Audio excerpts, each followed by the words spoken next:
नमस्कार साथियों, career point DLN के ऑफिशियली यूट्यूब चैनल पे मैं सुधीर मौर्य आप सभी का स्वागत करता हूं।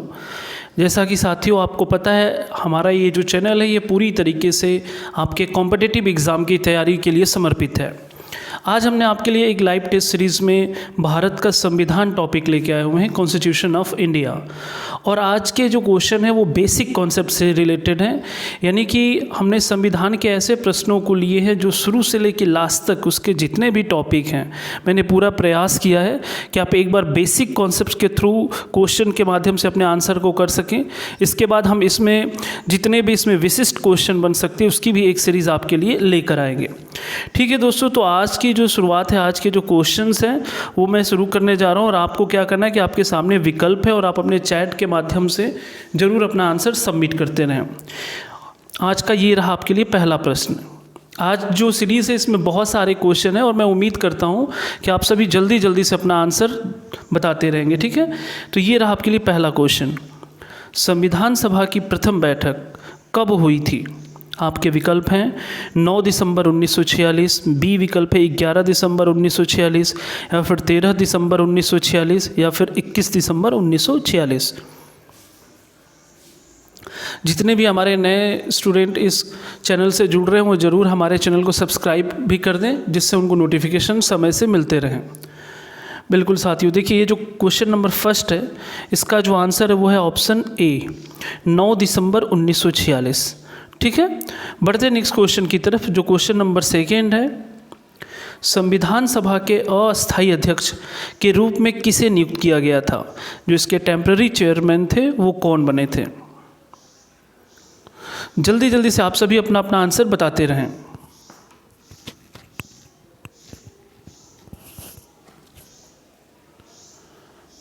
बिल्कुल, आज का जो टेस्ट है वो रैपिड टेस्ट है, तो आप ध्यान रखें। देखिए इसका जो आंसर है वो है ऑप्शन बी, डॉक्टर सच्चिदानंद सिन्हा। ये संविधान सभा के अस्थायी अध्यक्ष थे। नेक्स्ट क्वेश्चन है, प्रारूप समिति जिसे ड्राफ्टिंग कमेटी कहा गया उसके अध्यक्ष कौन थे? आपके विकल्प है B N Rao, J B Kripalani, Vallabhbhai Patel, या फिर डॉक्टर भीमराव अंबेडकर।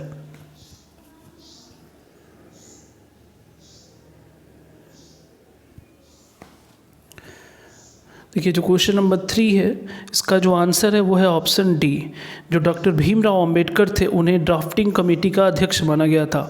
और ये जितनी भी समितियां बनी थी संविधान के निर्माण कार्य हेतु, उसमें सबसे प्रमुख समिति मानी जाती थी ड्राफ्टिंग कमेटी। बढ़ते अपने नेक्स्ट क्वेश्चन की तरफ। जो क्वेश्चन नंबर 4 है, संविधान सभा के स्थायी अध्यक्ष यानी परमानेंट चेयरमैन किसे बनाया गया था?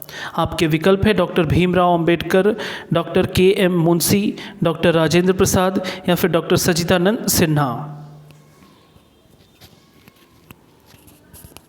चूंकि मैंने आपको पहले ही कहा कि आज बहुत सारे क्वेश्चन है संविधान के पहले टॉपिक से लेकर अंतिम टॉपिक तक, इसलिए आप लोग जल्दी जल्दी से आंसर बताते रहें। देखिए जो क्वेश्चन नंबर 4 है इसका जो आंसर है वो है डॉक्टर राजेंद्र प्रसाद, यानी ऑप्शन सी।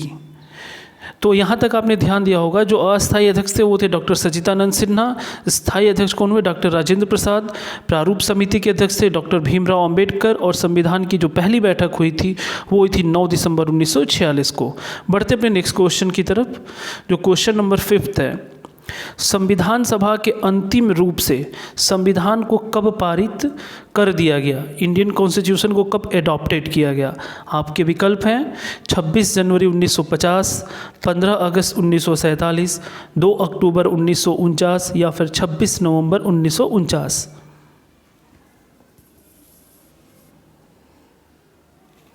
ये क्वेश्चन बहुत ही इंपॉर्टेंट है और सबसे मोस्ट टाइम संविधान सभा से इस क्वेश्चन को पूछा गया है।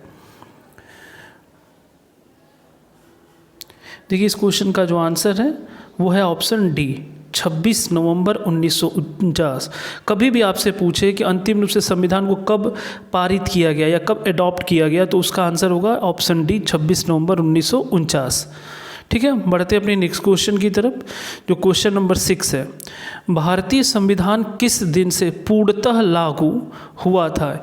यानी फुली कॉन्स्टिट्यूशन इम्प्लीमेंटेड, ये पूछा है आपसे क्वेश्चन। इसका जो आपके विकल्प हैं वो है 26 नवंबर 1950, 26 नवंबर 1949, 26 अगस्त 1950, या फिर 26 जनवरी 1950। आप सभी अपने अपने आंसर कमेंट सेक्शन में बताते रहें।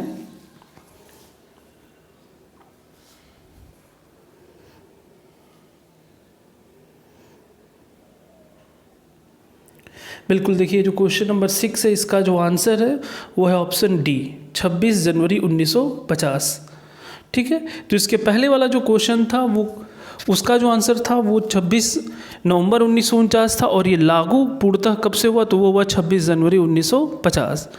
ठीक है, बढ़ते हैं अपने नेक्स्ट क्वेश्चन की तरफ। भारत कब गणतंत्र बना, यानी इंडिया बिकम अ रिपब्लिक। तो भारत कब गणतंत्र बना। ये छोटे छोटे ऐसे क्वेश्चन हैं जो आप देखेंगे आमतौर वनडे एग्जामों में पूछे जाते हैं, और हम लोग थोड़ी कन्फ्यूज़न के चलते ऐसे क्वेश्चंस को गलत कर देते हैं। इसके जो विकल्प हैं वो है 15 अगस्त 1947, 26 नवंबर 1949, 26 जनवरी 1950 या फिर 2 अक्टूबर 1952। आपको क्वेश्चन नंबर 7 का आंसर बताना है, क्योंकि बहुत ही आसान क्वेश्चन है ये।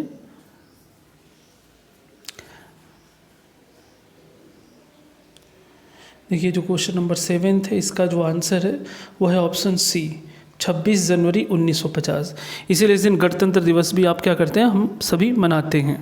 देखिए जो क्वेश्चन नंबर 8, ये भारतीय संविधान के किस भाग को उसकी आत्मा की संज्ञा दी गई है, यानी किस भाग को इंडियन कॉन्स्टिट्यूशन का सोल कहा गया है। आपके विकल्प हैं मूल अधिकार, संवैधानिक उपचारों का अधिकार, प्रस्तावना या फिर संशोधन की प्रक्रिया।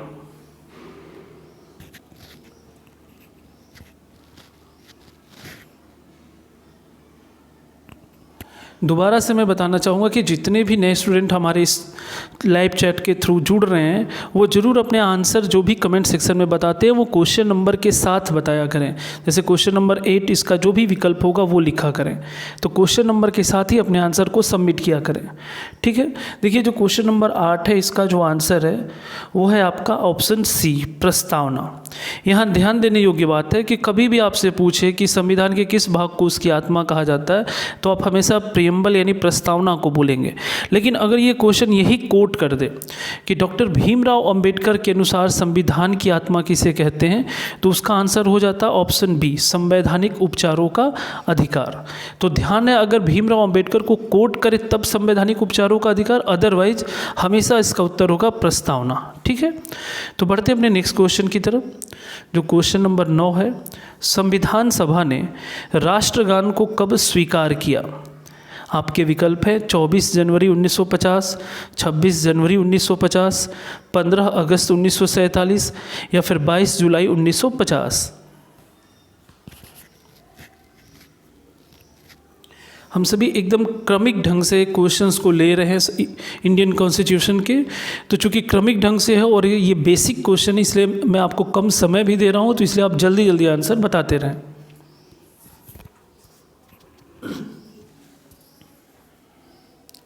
देखिए जो क्वेश्चन नंबर 9 है इसका जो आंसर है वो है ऑप्शन ए, 24 जनवरी 1950।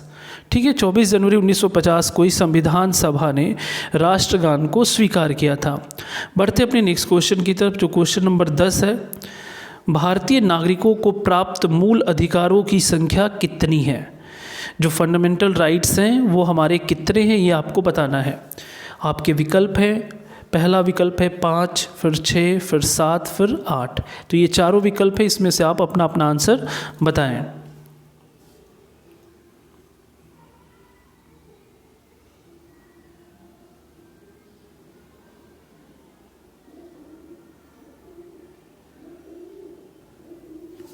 बिल्कुल, देखिए जो क्वेश्चन नंबर 10 है इसका जो आंसर है वो है ऑप्शन बी, 6। तो ये यहाँ पे आप ध्यान रखेंगे कि जब हमारा संविधान बना तो आप देखेंगे जो मूल अधिकारों की संख्या थी वो थी 7, जिसमें से एक मूल अधिकार हट गया, तो वर्तमान में मूल अधिकारों की संख्या कितनी है, 6 है। ठीक है, तो बढ़ते हैं नेक्स्ट क्वेश्चन की तरफ। हाँ, ये रहा, संपत्ति के अधिकार यानी राइट टू प्रॉपर्टी को किस संविधान संशोधन के द्वारा हटा दिया गया, यानी वो कौन सा कॉन्स्टिट्यूशनल अमेंडमेंट है जिसके थ्रू राइट टू प्रॉपर्टी को हमारे संविधान से हटा दिया गया है। आपके विकल्प हैं 44वें संविधान संशोधन, 46वें संविधान संशोधन, 42वें संविधान संशोधन या फिर 52वें संविधान संशोधन।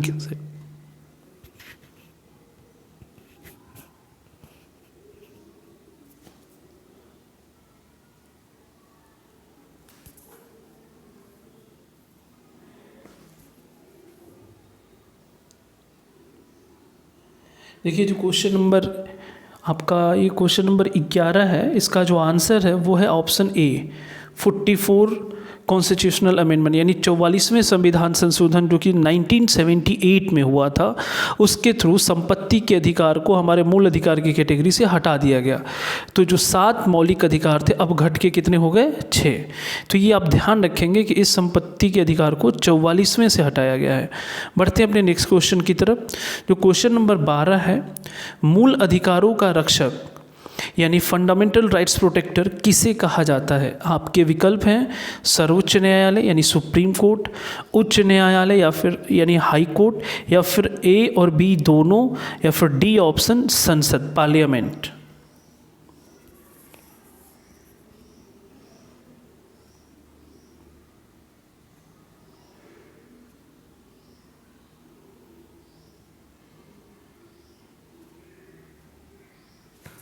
देखिए जो क्वेश्चन नंबर 12 है, इसका जो आंसर है आपका वो है ऑप्शन सी ए और बी दोनों। यानी कि किसी भी व्यक्ति के मौलिक अधिकारों का अगर उल्लंघन हो या कोई इसे छीनने का प्रयास करे, तो मौलिक अधिकारों का जो प्रोटेक्टर यानी जो रक्षक है वो स्टेट में हाई कोर्ट है, और आप सेंट्रल देखेंगे तो सुप्रीम कोर्ट है। यानी सर्वोच्च न्यायालय और उच्च न्यायालय दोनों ही ऐसी संस्थाएं हैं जो मौलिक अधिकारों के रक्षक के रूप में जानी जाती हैं। ठीक है, बढ़ते हैं नेक्स्ट क्वेश्चन की तरफ।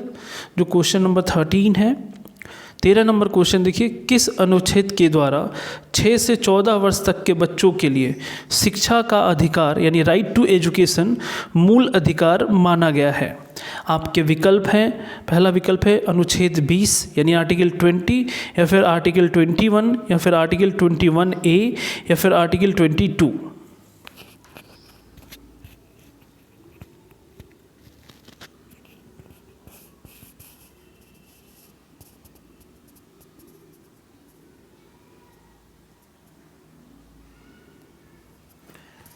देखिए बिल्कुल इस क्वेश्चन जो क्वेश्चन नंबर 13 है, इसका जो आंसर है वो है आपका ऑप्शन सी आर्टिकल 21A।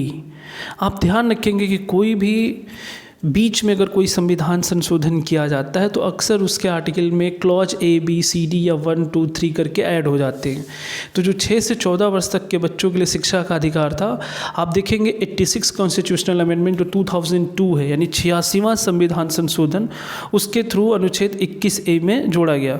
जो आर्टिकल A है आप 21 है, आप देखेंगे जिसे आप राइट टू लिव भी कहते हैं, उसी के तहत इसे जोड़ा गया है। यानी 13 का आंसर है ऑप्शन सी।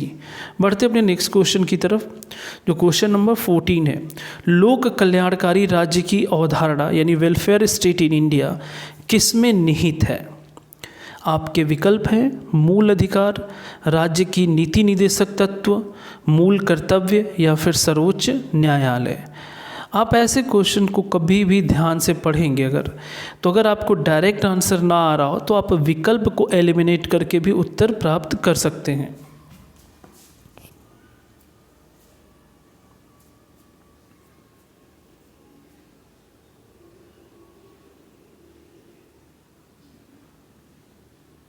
देखिए जो क्वेश्चन नंबर 14 है, इसका जो आंसर है वो है ऑप्शन बी राज्य के नीति निदेशक तत्व, जिसे DPSP directive principle of state policy भी बोला जाता है। इसी के तहत लोक कल्याणकारी राज्य की अवधारणा रखी गई है। तो इसका जो आंसर होगा 14 नंबर क्वेश्चन का वो है ऑप्शन बी। बढ़ते हैं नेक्स्ट क्वेश्चन की तरफ। जो क्वेश्चन नंबर 15 है वो देखें, संविधान का अनुच्छेद 40 यानी आर्टिकल 40 राज्य को निर्देश देता है कि वह, ऑप्शन ए है, समान कार्य के लिए समान वेतन निर्धारित करे, पर्यावरण की रक्षा करे, ग्राम पंचायत का संगठन करे, या फिर लोक कल्याणकारी राज्यों की स्थापना करे। ये बेहतर क्वेश्चन है, आप इसका आंसर बताएं आप सभी।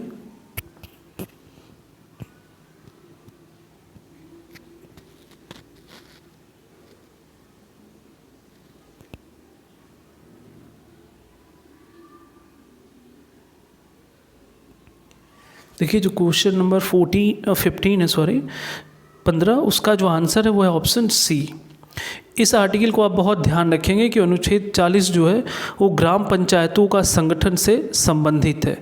ये भी राज्य के नीति निर्देशक तत्व के अंतर्गत ही आता है। बढ़ते अपने नेक्स्ट क्वेश्चन की तरफ, जो क्वेश्चन नंबर 16 है। संविधान में मूल कर्तव्यों यानी फंडामेंटल ड्यूटीज़ को शामिल करने की प्रेरणा किस देश के संविधान से ली गई है? आपके विकल्प हैं, ए ऑप्शन है रूस, बी ऑप्शन है जर्मनी, सी ऑप्शन है फ्रांस या फिर डी ऑप्शन है चीन।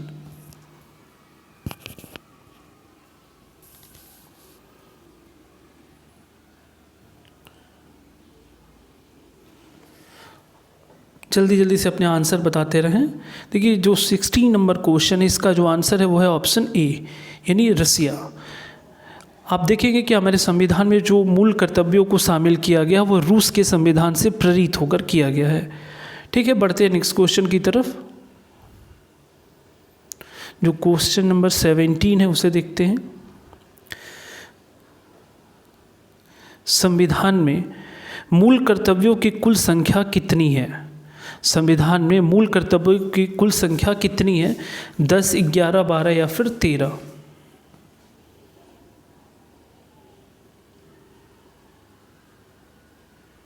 मैंने आपको पहले ही कहा कि मेरा इस वीडियो से ये पूरा ये उद्देश्य है कि आपको बेसिक जितने इसके जीरो से कॉन्सेप्ट है वो आप क्लियर कर लें एक बार, फिर इसके ऊपर हम लोग जितने भी एनालिटिकल क्वेश्चन होंगे उसका मैं एक वीडियो आपके लिए लेके आऊँगा जिसमें आप कथन, कारण और निष्कर्ष को भी सॉल्व करेंगे। देखिए जो क्वेश्चन नंबर 17 है इसका जो आंसर है वो है ऑप्शन बी 11। ये ध्यान रखेंगे कि वर्तमान समय में जो संविधान में मूल कर्तव्यों की संख्या वो है 11। पहले 10 थी और अब हो गई है 11, क्योंकि 11वां जो है आप देखेंगे वो भी शिक्षा के अधिकार से जुड़ा हुआ है। क्वेश्चन नंबर 18 की तरफ बढ़ते हैं। संविधान में मूल कर्तव्यों को किस समिति की अनुशंसा के आधार पर शामिल किया गया है? कर्ण सिंह समिति, कृपलानी समिति, स्वर्ण सिंह समिति या फिर देवराज अरस समिति?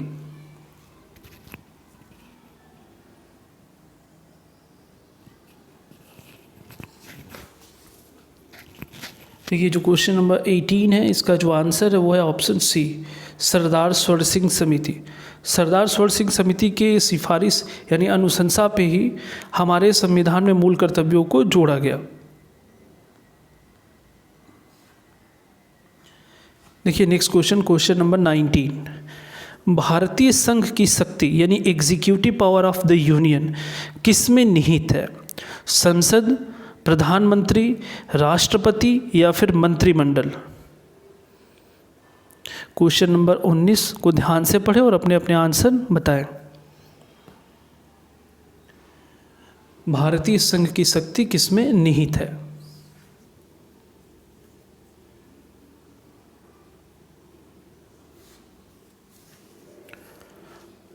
क्वेश्चन नंबर 19 का जो आंसर है वो है ऑप्शन सी राष्ट्रपति। ठीक है, तो ये ध्यान रखेंगे जो भारतीय संघ की शक्ति है वो राष्ट्रपति में निहित है, उसी के नाम से सारे कार्य भी होते हैं।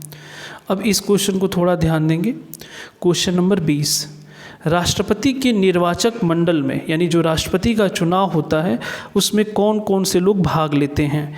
आपके विकल्प हैं संसद के दोनों सदनों के सदस्य तथा राज्यों की विधानसभाओं के निर्वाचित सदस्य, बी ऑप्शन है संसद के दोनों सदनों के निर्वाचित सदस्य एवं राज्यों की विधानसभा एवं विधान परिषदों के निर्वाचित सदस्य, या फिर सी ऑप्शन है संसद के दोनों सदनों के निर्वाचित सदस्य एवं राज्यों की विधानसभाओं के निर्वाचित सदस्य, या फिर डी ऑप्शन है संसद के दोनों सदनों के निर्वाचित सदस्य। एक बार इस क्वेश्चन पे आप टाइम ले, थोड़ा सा इसके ध्यान से देखिए, फिर अपने अपने आंसर सबमिट करें।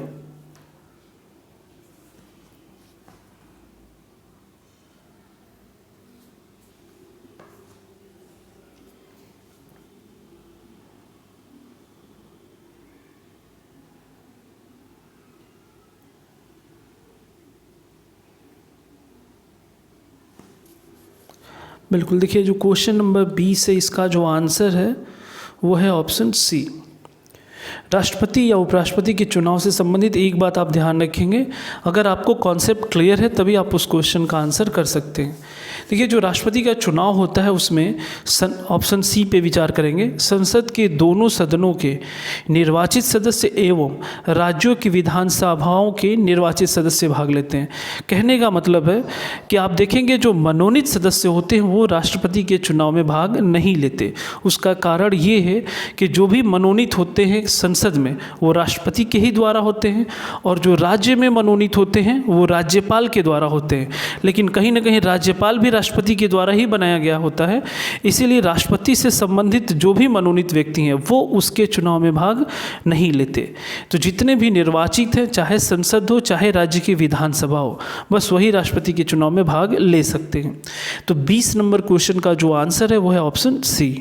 बढ़ते अपने नेक्स्ट क्वेश्चन की तरफ, जो क्वेश्चन नंबर 21 है। बहुत ही आसान क्वेश्चन है।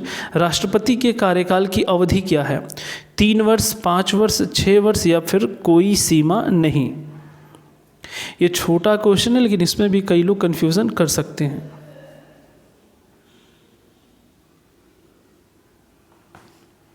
देखिए, जो क्वेश्चन नंबर 21 है इसका जो आंसर है वो है ऑप्शन सी, 5 वर्ष।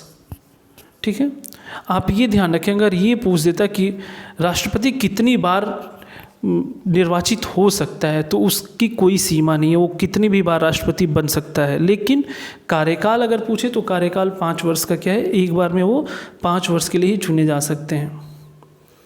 नेक्स्ट क्वेश्चन है, राष्ट्रपति पद के चुनाव के लिए कौन सी विधि यानी election method of president of India अपनाई जाती है? कौन सी विधि से राष्ट्रपति का चुनाव होता है? आपके जो विकल्प है, पहला विकल्प है आनुपातिक प्रतिनिधित्व, बी है एकल संक्रमणीय, या फिर सी है अप्रत्यक्ष मतदान, या फिर डी ऑप्शन है उपर्युक्त सभी। ये सभी आप सभी अपना अपना आंसर बताएं।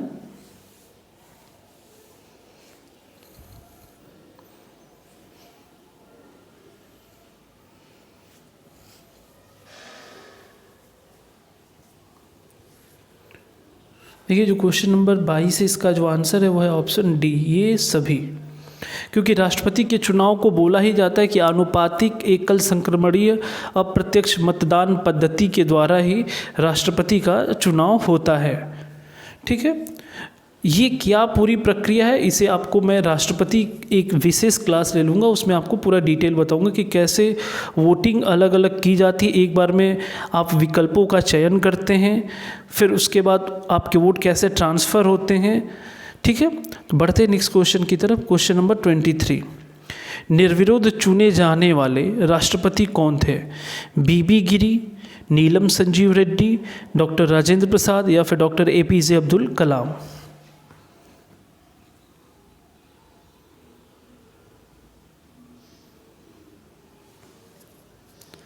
देखिए, जो क्वेश्चन नंबर 23 है इसका जो आंसर है वो है ऑप्शन बी, डॉक्टर नीलम संजीव रेड्डी। ये निर्विरोध रूप से चुने गए थे। ठीक है, बढ़ते हैं नेक्स्ट क्वेश्चन की तरफ। राष्ट्रपति पर महाभियोग का आरोप यानी इम्पीचमेंट ऑफ प्रेसिडेंट, जिसे आप आर्टिकल 61 कहते हैं, संसद के किस सदन द्वारा लगाया जा सकता है? ऑप्शन ए है लोकसभा, बी राज्यसभा, या संसद के किसी सदन द्वारा, या फिर किसी के द्वारा नहीं।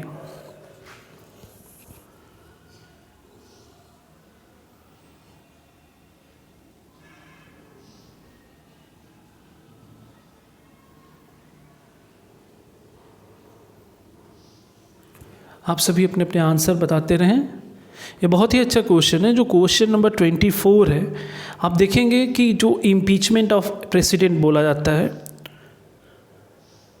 ये है आपका आर्टिकल 61। आर्टिकल 61 में अनुच्छेद 61 में राष्ट्रपति को हटाने की प्रक्रिया का जिक्र किया गया है, जिसे एक महत्वपूर्ण शब्दावली महाभियोग शब्द का प्रयोग किया गया है। ये आप ध्यान रखेंगे कि महाभियोग शब्द केवल और केवल राष्ट्रपति के लिए प्रयोग किया गया है। कई जगह गलत रूप में इसे लोग सर्वोच्च न्यायालय के न्यायाधीश को भी समझ लेते हैं कि उसे भी हटाने की प्रक्रिया महाभियोग ही कहलाती है, जबकि उसे हटाने की प्रक्रिया पदमुक्ति या फिर रिमूवल कही जाती है। यानी आप ध्यान रखेंगे भारत में महाभियोग की प्रक्रिया केवल और केवल राष्ट्रपति के लिए। अब चूंकि जो क्वेश्चन नंबर 24 है इसका जो आंसर है वो है सी, उसे हटाने की प्रक्रिया संसद के किसी भी सदन में लाई जा सकती है। अगर पहले सदन में लाई लाई जाएगी तभी आप देखेंगे उसे कहा जाता है अभियोगकर्ता सदन। तो किसी भी सदन में, या लोकसभा या फिर राज्यसभा, किसी में भी लाई जा सकती है। ठीक है, बढ़ते अपने नेक्स्ट क्वेश्चन की तरफ। जो क्वेश्चन नंबर 25 है वो है भारतीय सेनाओं का सर्वोच्च सेनापति यानी सुप्रीम कमांडर कौन होता है? आपके विकल्प हैं राष्ट्रपति, प्रधानमंत्री, थल सेना अध्यक्ष या फिर रक्षा मंत्री।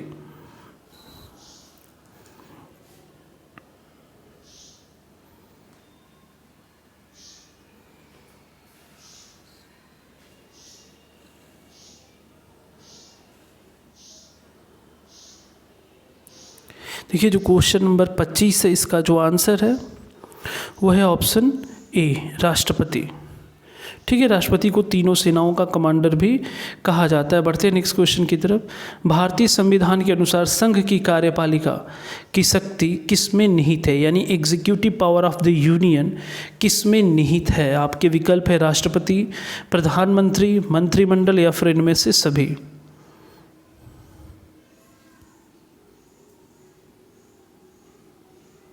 देखिए जो क्वेश्चन नंबर 26 है इसका भी आंसर है प्रेसिडेंट यानी राष्ट्रपति। राष्ट्रपति को ही कहा जाता है एग्जीक्यूटिव पावर ऑफ यूनियन। जो कार्यपालिका की शक्ति है वो राष्ट्रपति में निहित है, हालांकि नाम बस उसका है, पूरा जो कार्य है वो प्रधानमंत्री के अंडर में होता है। आप बढ़ते हैं नेक्स्ट क्वेश्चन की तरफ। क्वेश्चन नंबर जो 27 है उसे देखेंगे आप। मंडल यानी जो वाइस प्रेसिडेंट इलेक्शन है उसमें कौन कौन शामिल होता है?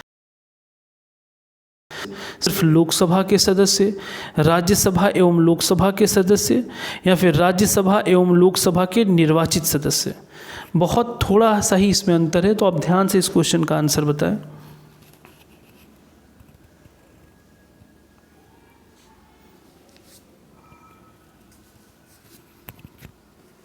देखिए जो क्वेश्चन नंबर 27 है इसका जो आंसर है वो है ऑप्शन सी, राज्यसभा एवं लोकसभा के सदस्य। ठीक है, क्यों? तो आप इसे ध्यान रखेंगे कि डी ऑप्शन भी ऐसे ही था, लेकिन डी में लिखा है निर्वाचित सदस्य, जबकि ये ध्यान रखेंगे कि उपराष्ट्रपति के चुनाव में निर्वाचित और मनोनीत दोनों ही सदस्य भाग लेते हैं, इसलिए विकल्प सी जो है वो सीधा बोलता है राज्यसभा एवं लोकसभा के सदस्य। इसमें ध्यान देने वाली बात है, इसमें राज्यों की कोई भूमिका नहीं होती। उपराष्ट्रपति के चुनाव में केवल और केवल संसद ही भाग लेता है, जिसके 2 सदन राज्यसभा और लोकसभा के सभी सदस्य भाग लेते हैं। तो 27 नंबर क्वेश्चन का आंसर है सी। बढ़ते अपने नेक्स्ट क्वेश्चन की तरफ। राष्ट्रपति राज्यसभा में कितने सदस्यों को मनोनीत कर सकता है, यानी कितने लोगों को नॉमिनेट कर सकता है? आपके विकल्प है 12, 15, 14 या फिर 2। देखिए जो क्वेश्चन नंबर 28 है उसका जो आंसर है वो है ऑप्शन ए। ये ध्यान रखेंगे, जो राष्ट्रपति होता है वो राज्यसभा में 12 लोगों को मनोनीत कर सकता है। बढ़ते हैं नेक्स्ट क्वेश्चन की तरफ। क्वेश्चन नंबर 29, भारतीय संसद के ऊपरी सदन यानी अपर हाउस को किस नाम से जाना जाता है? लोकसभा, राज्यसभा, विधानसभा या फिर मंत्रिमंडल?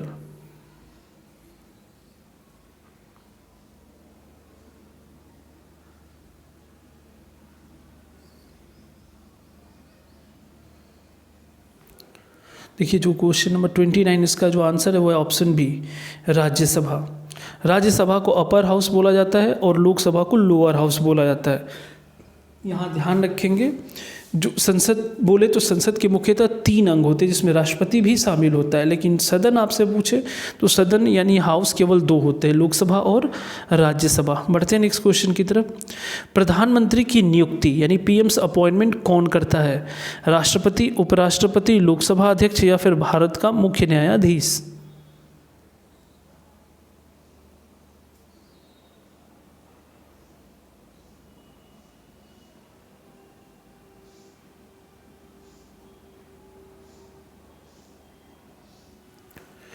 बिल्कुल, जो क्वेश्चन नंबर 13 है इसका जो आंसर है 30 का वो है ऑप्शन ए, राष्ट्रपति। आप ध्यान रखेंगे केंद्र में जितनी भी प्रमुख नियुक्तियां हैं वो सभी नियुक्तियां ऑलमोस्ट प्रेसिडेंट के ही हाथों में होती है। वही उन्हें नियुक्त भी करता है और वही उन्हें पदमुक्त भी करता है। क्वेश्चन नंबर 31 की तरफ बढ़ते हैं। यदि प्रधानमंत्री या कोई अन्य मंत्री सदन का सदस्य नहीं है तो उसे पद पर बने रहने की कितने दिनों के अंदर संसद का सदस्य बनना आवश्यक है? आपके विकल्प हैं 3 महीने, 6 महीने, 9 महीने या फिर 19 वर्ष।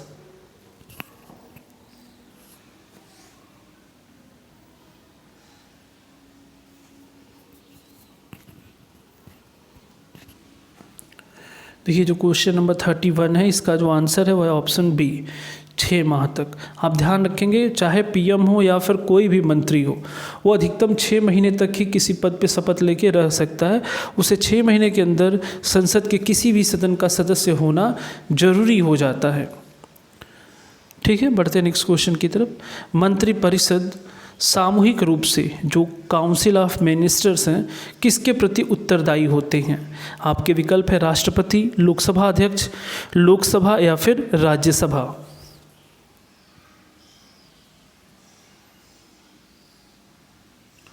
बताते रहें आप सभी, जल्दी जल्दी इसका आंसर करते रहें।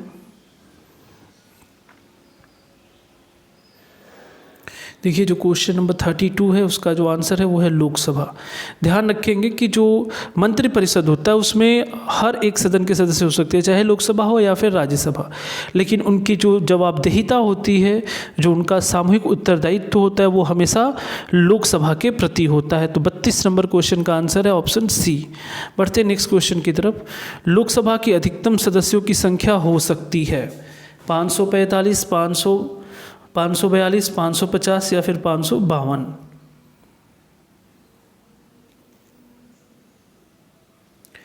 लोकसभा की अधिकतम सदस्य संख्या आपसे पूछा गया है।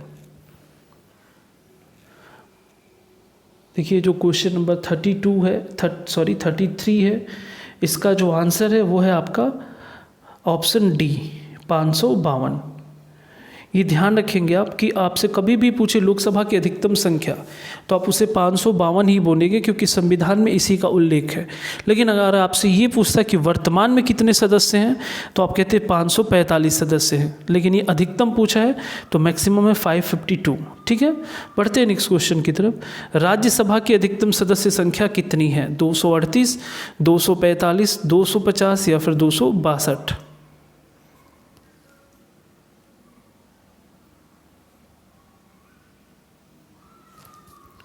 बिल्कुल, देखिए जो क्वेश्चन नंबर 32 है, उसका जो आंसर है सी, 250। आप ध्यान रखेंगे राज्यसभा का लगभग 2 गुना हो जाता है आपका लोकसभा, और राज्यसभा की जो अधिकतम सीटें हैं वो कितनी इस समय 250, ये संसद में प्रावधान है, जबकि वर्तमान समय में अगर आप देखेंगे तो वो है 238। ठीक है, बढ़ते अपने नेक्स्ट क्वेश्चन की तरफ।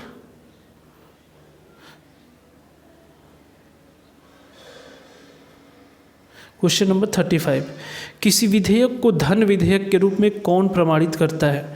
यानी कोई भी विधेयक है उसे मनी बिल के रूप में कौन प्रमाणित करता है? राष्ट्रपति, लोकसभा अध्यक्ष, प्रधानमंत्री या फिर राज्यसभा की समिति।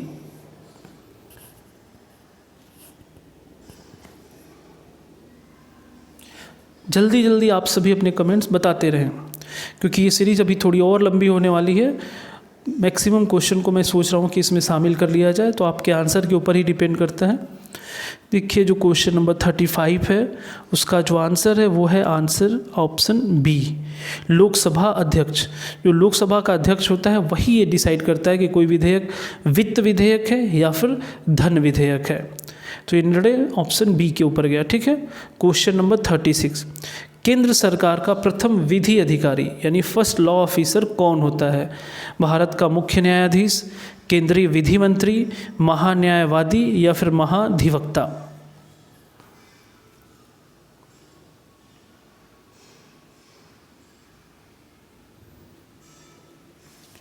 जो क्वेश्चन नंबर 36 है, इसका जो आंसर है वो है ऑप्शन सी, महान्यायवादी, या फिर इसे ही अटॉर्नी जनरल ऑफ इंडिया भी कहा जाता है। आप ध्यान रखेंगे जो केंद्र सरकार का प्रथम विधि अधिकारी होता है वो महान्यायवादी होता है, और जो राज्य का होता है उसे हम क्या कहते हैं? महाधिवक्ता। ठीक है, बढ़ते हैं नेक्स्ट क्वेश्चन की तरफ। संघ राज्य क्षेत्रों यानी जो यूनियन टेरिटरीज होती हैं का प्रशासक कौन चलाता है? उपराज्यपाल, राष्ट्रपति द्वारा नियुक्त प्रशासक, मुख्यमंत्री या फिर उपरोक्त सभी।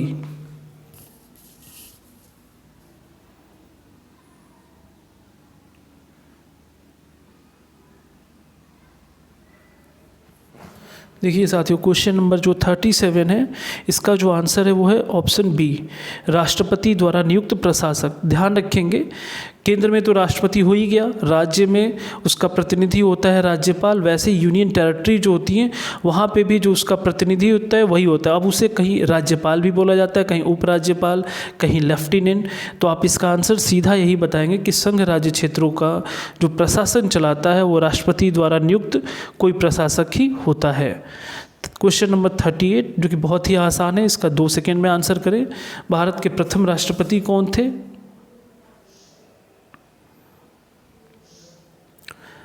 बिल्कुल, क्या है क्वेश्चन नंबर आपका है ये 38 है। हाँ जी बिल्कुल, ऑप्शन बी है, डॉक्टर राजेंद्र प्रसाद। बढ़ते हैं नेक्स्ट क्वेश्चन की तरफ। क्वेश्चन नंबर जो 39 है, स्वतंत्र भारत के पहले भारतीय गवर्नर जनरल कौन थे? स्वतंत्र भारत के पहले भारतीय गवर्नर जनरल कौन थे? चक्रवर्ती राजगोपालाचारी, सच्चिदानंद सिन्हा, लॉर्ड माउंटबेटन या फिर डॉक्टर राजेंद्र प्रसाद? कई लोग ऐसे क्वेश्चन को भी गलत कर लेते हैं, लेकिन देखिए जो क्वेश्चन नंबर 39 है, इसका जो आंसर है वो है सी, राजगोपालाचारी। आप यहाँ ध्यान रखेंगे, उसने स्वतंत्र भारत का पहला भारतीय गवर्नर बोला है, इसके चलते इसका आंसर होगा ए, चक्रवर्ती राजगोपालाचारी। आपको बताना है क्वेश्चन नंबर 40 में, राष्ट्रपति द्वारा लोकसभा तथा राज्यसभा में मनोनीत किए जाने वाले सदस्यों की संख्या क्रमशः है 12 एवं 2 या फिर 2 व 12, 7 व 5 या फिर 5 व 7? क्वेश्चन को ध्यान से पढ़ें और अपना आंसर बताएं।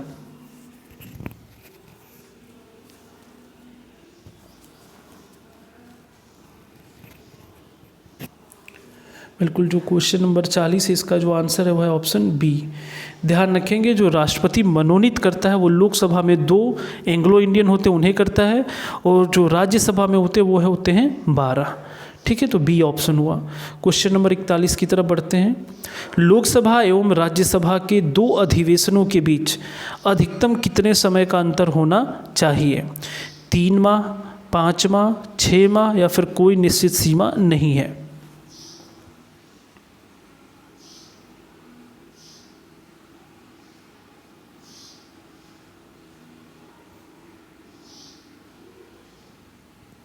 देखिए जो क्वेश्चन नंबर 41 है, इसका जो आंसर है वो है आपका ऑप्शन सी, 6 माह। ठीक है, 6 महीने से अधिक का अंतर नहीं होना चाहिए, क्योंकि आपको भी पता है कि जो अधिवेशन होते हैं आप देखेंगे 3 मुख्यतः अधिवेशन होते हैं, लेकिन ये माना गया कि 2 अधिवेशनों के बीच कभी भी 6 माह से अधिक नहीं होना चाहिए, वरना एक अधिवेशन तो आपका ऐसे ही समाप्त हो जाएगा। क्वेश्चन नंबर 42 की तरफ बढ़ते हैं। राज्य की कार्यपालिका का प्रमुख कौन होता है? स्टेट्स एग्जीक्यूटिव हेड कौन होता है? आपके विकल्प है मुख्यमंत्री, राज्यपाल, विधानसभा अध्यक्ष या फिर कोई नहीं।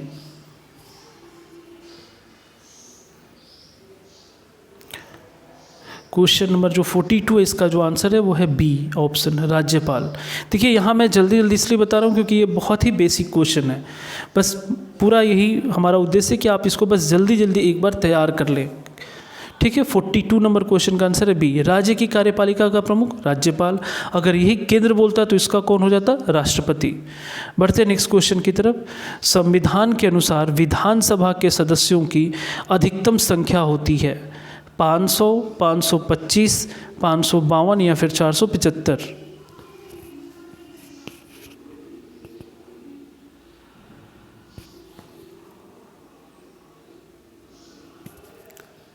देखिए जो क्वेश्चन नंबर 43 है, इसका जो आंसर है वो है ऑप्शन ए, 500।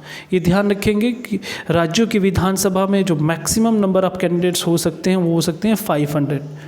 ठीक है, बढ़ते हैं नेक्स्ट क्वेश्चन की तरफ। वर्तमान में भारत में कुल कितने राज्यों में विधान परिषदें विद्यमान हैं? 3, 4, 5 या फिर 6? विधान परिषद से तात्पर्य आप देखेंगे कि जरूरी नहीं है कि हर राज्य में 2 सदन हो, विधानसभा या फिर विधान परिषद। विधानसभा तो होना जरूरी है, लेकिन विधान परिषद हर एक राज्य में नहीं है। लेकिन जो इस समय विकल्प दिया है उसके हिसाब से आपका ऑप्शन है डी, 6 राज्यों में विधान परिषद भी है। ठीक है, बढ़ते हैं नेक्स्ट क्वेश्चन की तरफ। Question number 45। राज्य का मंत्रिमंडल यानी स्टेट्स कैबिनेट जो होते हैं सामूहिक रूप से किसके प्रति उत्तरदायी होते हैं? आपके विकल्प हैं विधानसभा, विधान परिषद, राज्यपाल या फिर मुख्यमंत्री?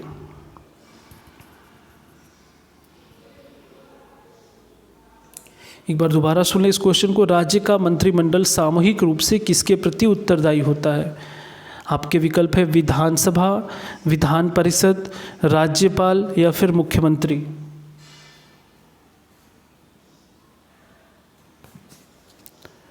देखिए जो क्वेश्चन नंबर 45 है, इसका जो आंसर है वो है आपका ऑप्शन ए, विधानसभा।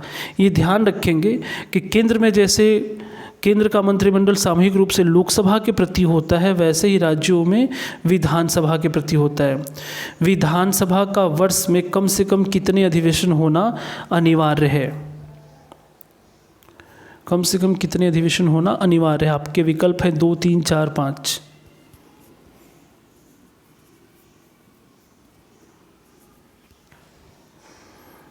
बिल्कुल इस क्वेश्चन का आंसर आप सभी बताएं। देखिए इसका जो भी आंसर है वो है ऑप्शन ए। ठीक है, जो ऑप्शन है 2। आप एक चीज़ का ध्यान रखेंगे कि केंद्र में जो भी नियम है उसके ठीक फोटोकॉपी स्टेट में है। कुछ चीज़ों का बस अपवाद जो हो गया वही 1-2 नियम बदल सकते हैं, वरना जो भी केंद्र में होता है वही राज्य में। जैसे आपने देखा कि लोकसभा का कम से कम कितने, तो भी था कि 2 अधिवेशन तो कम से कम होने चाहिए। वैसे ही जो विधानसभा है उसके भी कम से कम कितने, तो 2 तो होने ही चाहिए। तो यानी 46 का आंसर है ए। किस राज्य में विधानसभा सदस्यों की संख्या सर्वाधिक है? ये तो जाहिर है, आप इसको जानते होंगे। बिहार, उत्तर प्रदेश, मध्य प्रदेश या फिर राजस्थान?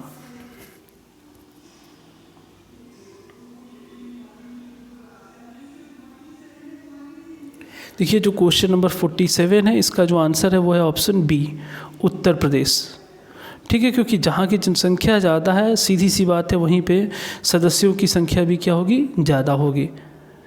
क्वेश्चन नंबर 48 जो कि अब ये वैलिड नहीं रहा क्वेश्चन, फिर भी आप इसका आंसर बता सकते हैं कि जम्मू कश्मीर राज्य को किस अनुच्छेद के अंतर्गत विशेष राज्य का दर्जा प्राप्त है, नहीं बल्कि प्राप्त था?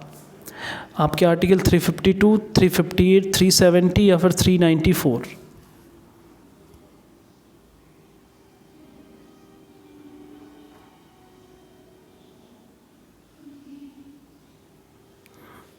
देखिए जो क्वेश्चन नंबर 48 है, इसका आंसर है सी, अनुच्छेद 370। अब ये समाप्त कर दिया गया है और जम्मू कश्मीर के को भी 2 हिस्से में करके आप देखेंगे कि अब उसे भी यूनियन टेरिटरी घोषित कर दिया गया है।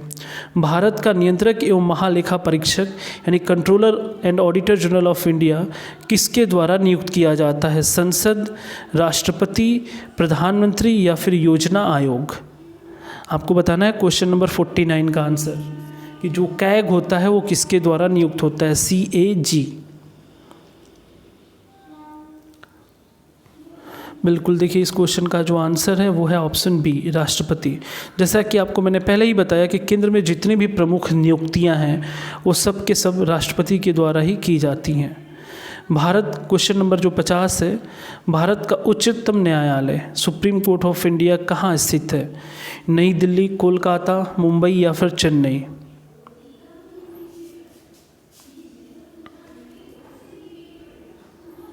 सुप्रीम कोर्ट की संख्या एक ही है और वो जो आप देखेंगे कहाँ स्थित है, नई दिल्ली में। ठीक है, बढ़ते अपने नेक्स्ट क्वेश्चन की तरफ। भारत के सर्वोच्च न्यायालय में न्यायाधीशों की संख्या कितनी है?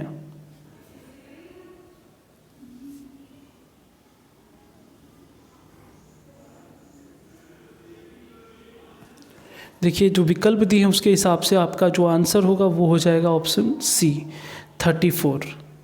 इसमें एक मुख्य न्यायाधीश और बाकी न्यायाधीश होंगे। तो क्वेश्चन नंबर 51 का जो आंसर है वो है ऑप्शन सी। बढ़ते हैं नेक्स्ट क्वेश्चन की तरफ। सर्वोच्च न्यायालय के मुख्य न्यायाधीशों की नियुक्ति कौन करता है? संसद, राष्ट्रपति, बार काउंसिल के सदस्य या फिर सभी उच्च न्यायालय के न्यायाधीशों के मतों के आधार पर राष्ट्रपति द्वारा?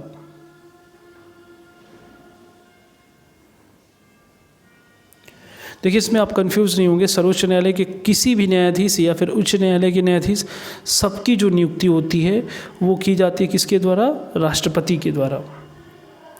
ठीक है, बढ़ते हैं नेक्स्ट क्वेश्चन की तरफ। उच्चतम न्यायालय के न्यायाधीशों का कार्यकाल कितना है?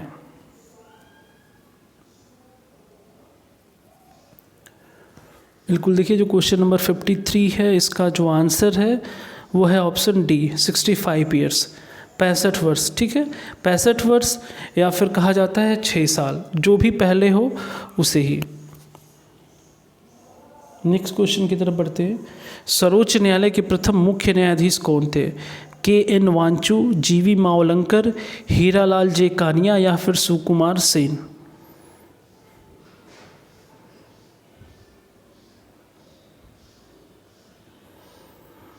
देखिए जो क्वेश्चन नंबर 54 है इसका जो आंसर है वो है ऑप्शन सी एच.जे. कानिया। ये थे जो सर्वोच्च न्यायालय के प्रथम मुख्य न्यायाधीश थे। वर्तमान में भारत में उच्च न्यायालयों की कुल संख्या कितनी, यानी हाई कोर्ट की संख्या कितनी है?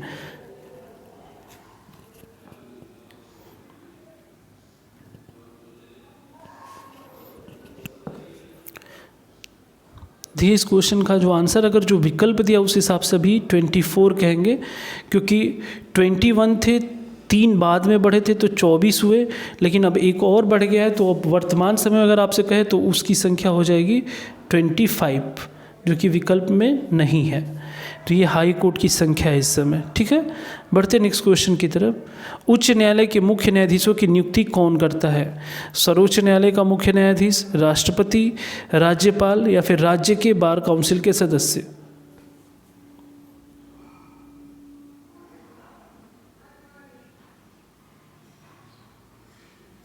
देखिए इस क्वेश्चन का जो आंसर होगा वो भी होगा ऑप्शन आपका बी राष्ट्रपति। जैसा कि आपको मैंने पहले ही बताया था कि कोई भी मुख्य न्यायाधीश हो इनकी नियुक्ति केंद्र के द्वारा ही की जाती है और जो नियुक्ति राष्ट्रपति करता है।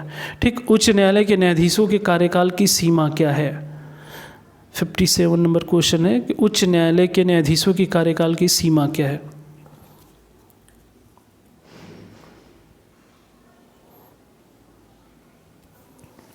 देखिए जो 57 नंबर क्वेश्चन है इसमें आपसे पूछा है कि न्यायाधीशों की कार्यकाल की सीमा, तो यहाँ तो आप देखेंगे 5 वर्ष उनका होता है, लेकिन वो 62 वर्ष होते थे, लेकिन जिसको बढ़ा के अब क्या कर दिया गया है 65।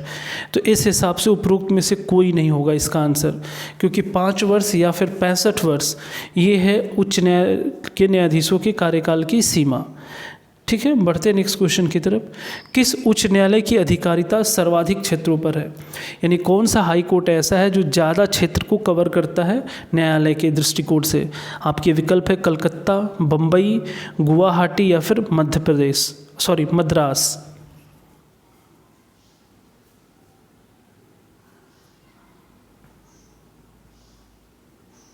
देखिए इस क्वेश्चन का जो आंसर है वो है ऑप्शन सी गुवाहाटी। जो असम की उच्च न्यायालय असम दिसपुर गुवाहाटी जिसे कहते हैं, ये इसकी अधिकारिता सर्वाधिक है। 59 नंबर क्वेश्चन, किस उच्च न्यायालय में सर्वाधिक संख्या में न्यायाधीश कार्यरत हैं? आपके विकल्प हैं गुवाहाटी, इलाहाबाद, दिल्ली या फिर कोलकाता।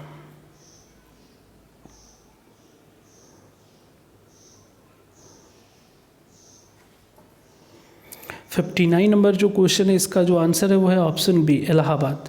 आप ध्यान रखेंगे कि हाई कोर्ट में जजों की संख्या निर्धारित नहीं की गई है जैसे सुप्रीम कोर्ट की है। जो जैसा भी हाई कोर्ट है वो मतलब उसके यहाँ कितने केस हैं उस हिसाब से आप देख सकते हैं कि वहाँ न्यायाधीशों की संख्या है।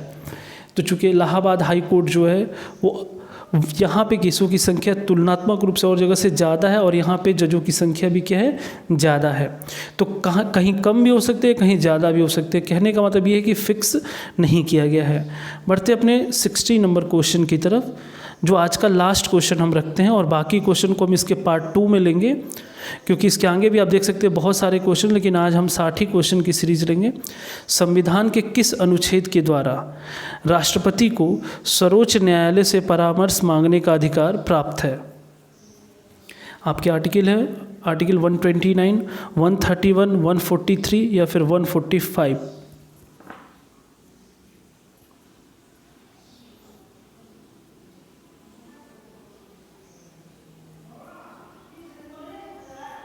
देखिए इस क्वेश्चन का जो आंसर है वो है आपका आर्टिकल 145। कहा जाता है कि यहाँ पे ऑप्शन गलत लिख ले, ये डी ऑप्शन होगा यहाँ पे, ABCD। तो डी ऑप्शन जो है आर्टिकल 145, उसके तहत राष्ट्रपति को सर्वोच्च न्यायालय से परामर्श मांगने का अधिकार प्राप्त है। लेकिन यहाँ ये ध्यान देने योग्य बात है कि राष्ट्रपति उससे परामर्श जरूर मांगता है, लेकिन ये जरूरी नहीं कि सुप्रीम कोर्ट उसे परामर्श देने के लिए बाध्य ही हो। लेकिन अगर कोई ऐसा इशू जो कि आज़ादी से पहले यानी 1947 से पहले की कोई घटनाक्रम हो, उस पर अगर राष्ट्रपति सर्वोच्च न्यायालय से कोई परामर्श मांगता है तो फिर वहाँ पे सर्वोच्च न्यायालय देने के लिए बाध्य हो जाता है। लेकिन उसके बाद के वर्षों का अगर कोई भी परामर्श हो तो वो चाहे तो दे, चाहे तो ना दे। तो ये तो रहा साथियों आज के 60 क्वेश्चन की सीरीज जो हमने संविधान के बेसिक कॉन्सेप्ट से संबंधित प्रश्नों को लिया था। उम्मीद करता हूँ कि आपको हमारा ये टेस्ट सीरीज़ रैपिड टेस्ट ज़रूर पसंद आया होगा और आपको भी लगा होगा कि हम इतने कम समय में एक क्विक रिवीजन भी हमने ले लिया इसकी तैयारी के लिए। तो मैं उम्मीद करता हूँ कि अगर आपको ये हमारी सीरीज पसंद आई हो तो ज़रूर से आप हमारे चैनल को सब्सक्राइब भी करें और हमारे अगले आने वाले जो भी वीडियो हैं उन्हें ज़रूर देखें और इनसे जो भी कुछ पॉइंट्स है उसे नोट कर लें जो आगामी परीक्षाओं के लिए आपके लिए महत्वपूर्ण होंगे। ठीक है साथियों, तो फिर चलते हैं और हम आपसे मिलते हैं फिर अगले वीडियो में कुछ नए क्वेश्चंस के साथ और संविधान के कुछ कठिन प्रश्नों के भी साथ। ठीक है, तब तक के लिए धन्यवाद।